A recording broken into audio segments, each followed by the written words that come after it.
Bienvenidos todos y todas a un nuevo video de prácticas del lenguaje.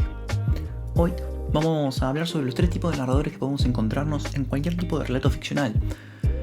Como sabemos, todo relato, sea un cuento, sea una novela, sea un relato breve, sea una novela, siempre tiene una voz encargada de relatar la historia, de relatar lo que está pasando, sea o no sea un personaje propio de la historia.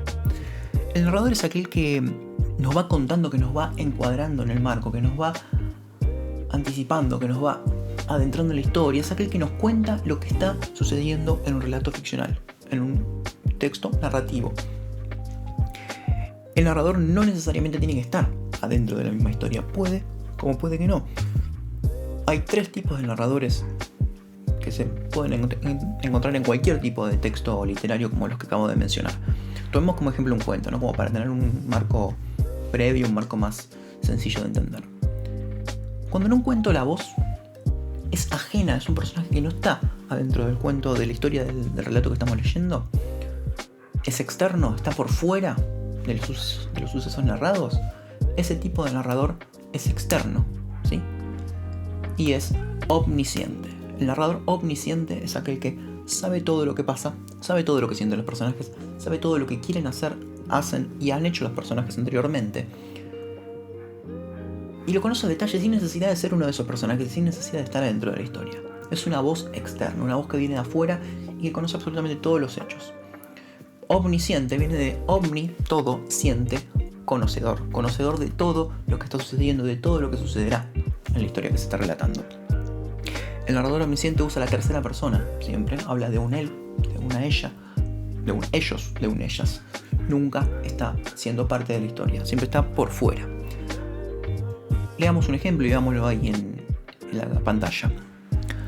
Cuando entró en el cuarto, Sebastián oyó una voz grave que repetía: vete, vete, vete. Él sintió de repente un sudor frío corriéndole por la nuca y un montón de recuerdos de la infancia, de todas esas historias sobre monstruos que leía escondidas en su habitación. Tenía miedo, pero intentaba no gritar ni hacer ruido. Ahí en ese fragmento vemos cómo un personaje, que es el protagonista de la historia, a quien le suceden los hechos de la historia, Sebastián, no es quien está narrando la historia, sino que es alguien que está por fuera, es algo que está por fuera, es una voz externa. Sabe todo lo que está sintiendo Sebastián, sabe todo lo que le está pasando físicamente a Sebastián, sabe todo lo que está pasando y sabe todo lo que ha sucedido, lo que está sucediendo en la memoria inclusive del personaje.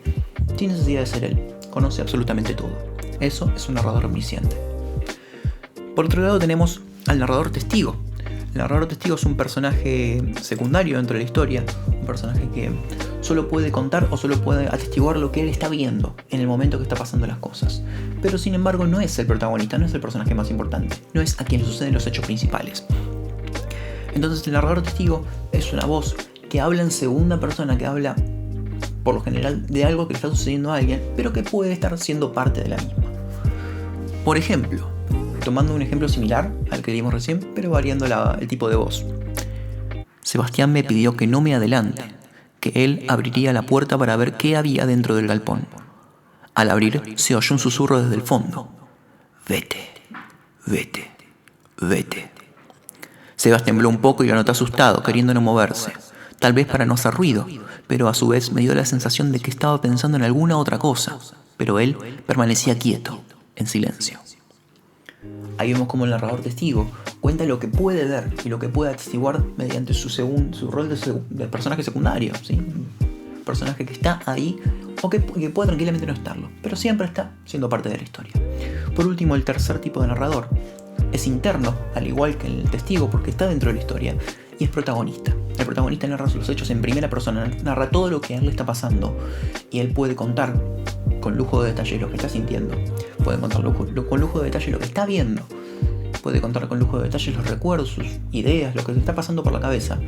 Pero lo que no puede hacer, obviamente, es adelantarse, es adivinar lo que puede pasar, como si puede hacer el omnisciente porque ya lo sabe. El narrador protagonista es el personaje principal de la historia.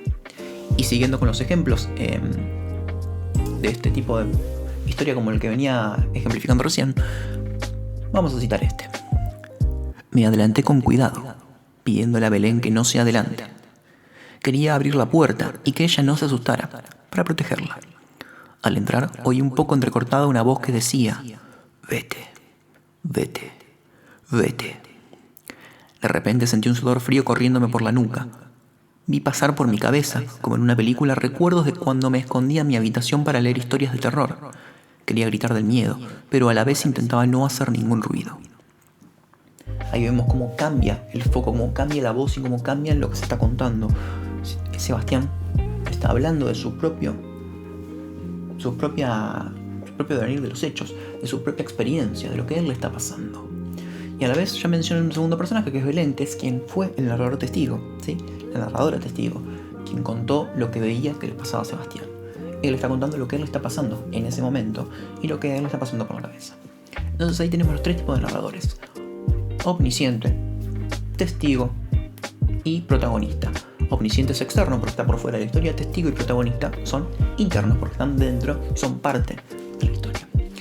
Esto es todo lo que tiene que ver con los tipos de narradores del género narrativo, de la ficción, de los relatos ficcionales. Así que tómenlo como herramienta y ténganlo en cuenta para analizar los relatos que tengan por revisar. Y obviamente para también construir sus propios relatos cuando les llegue el momento de escribir alguna historia ficcional. Nos vemos la próxima.